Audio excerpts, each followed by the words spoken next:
लखनऊ का था। मैंने शादी नहीं की। 4 भाइयों 2 बहनों में सबसे छोटा मैं हूँ। ट्रेन बसेरे में हालत बहुत ख़राब है। वहाँ पे बहुत ज़्यादा गंदगी है, वहाँ पे बहुत ज़्यादा गुंडागर्दी है। शराब पी के नशे करके वहाँ पे लोग गाली गलौज करने वाले बहुत ज़्यादा लोग हैं। तो आप दोबारा रैन बसेरा में रहना पसंद करेंगे? नहीं जी, कभी नहीं जाऊँगा, कभी नहीं, मरते दम तक नहीं जाऊँगा। डर किसका? डर खाली उस मालिक का है। पटरी मेरा घर है, पटरी क्या पूरी दुनिया ही मेरा घर है। तो आप चाहते हैं सरकार आपकी कोई मदद करे? नहीं जी, मुझे कोई किसी की मदद नहीं चाहिए। आखिरी मंजिल है, वही शमशान घाट जाना है या कब्रिस्तान जाना है।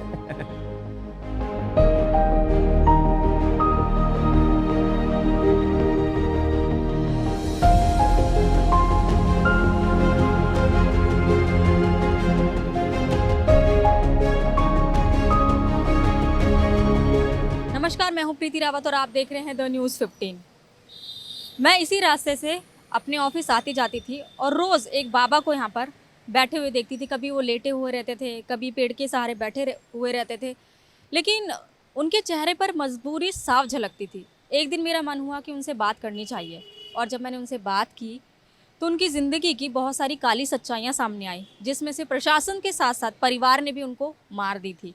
तो आज मैं उन्हीं बाबा के साथ जुड़ रही हूँ और आप लोगों को भी उनकी कहानी बताने जा रही हूँ। तो आप खुद सुनिए उन बाबा की कहानी उन्हीं की जुबानी।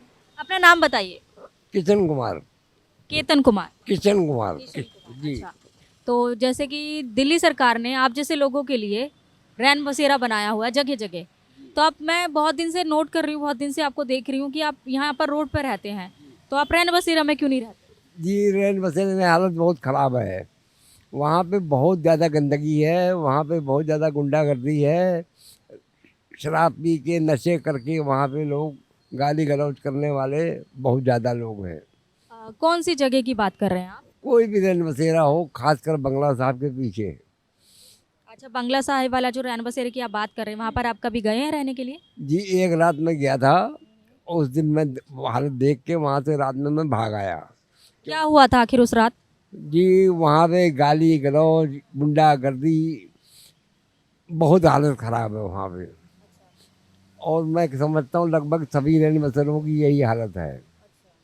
शराब पी के नशे करके स्मैक पी के वहाँ पे लोग गुंडागर्दी करके वहाँ के जो अध्यक्ष होते हैं, जो संभालते हैं वहाँ का, यहाँ केयर टेकर होते हैं। केयर टेकर होते हैं, उनको धमका के गुंडागर्दी करके कौन धमकाता है उन्हें? वही जो अंदर रहते हैं गुंडागर्दी करते हैं, उनको धमका के और गुंडागर्दी करते हैं। पुलिस वाले इस मामले में कोई कार्रवाई? कोई नहीं आता है वहाँ पे, कोई पुलिस वाला नहीं आता है। ये सब कहने की बात है। पुलिस वाले क्यों नहीं आते हैं? वहाँ कोई पुलिस वाला आता ही नहीं है। पुलिस से कोई मतलब ही नहीं है वहाँ पे। और क्या क्या वहाँ पर होता है? अब मैं आपको क्या बताऊँ। आप वहाँ खुद जाके कभी रात में खुद जाके चेकिंग कीजिए, तब आपको मालूम पड़ेगा। ऐसे बताने से क्या फ़ायदा होगा। नहीं नहीं, क्योंकि आपने देखा, आप भुक्तभोगी हैं, तो आपको बेहतर पता होगा।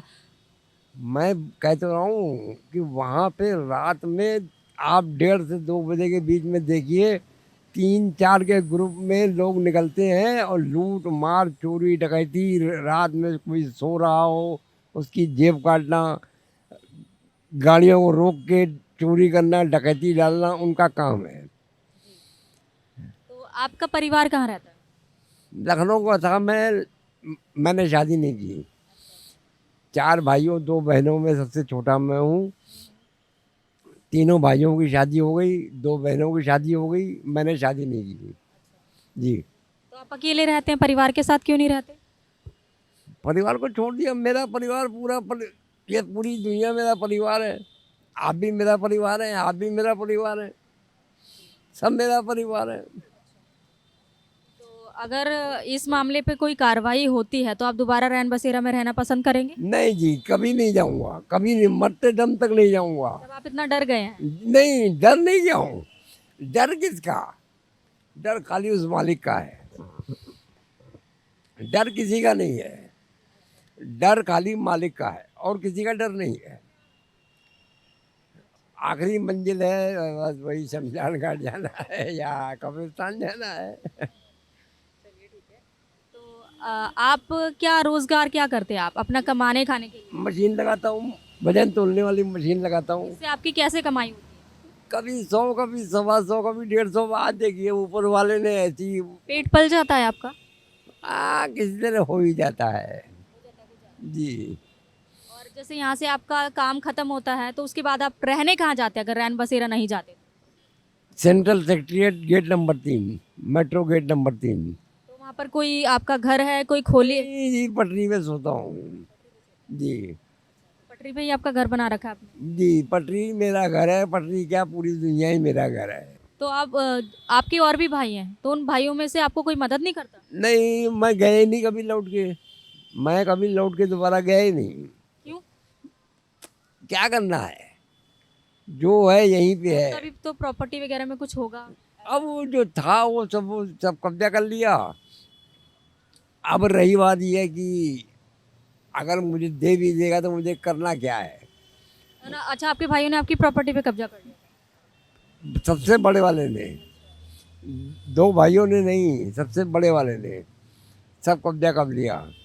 दुकान पे, मकान पे, जेवर पे, रुपयों पैसों पे, सब पे कब्जा कर लिया। तो अब मुझे करना क्या है?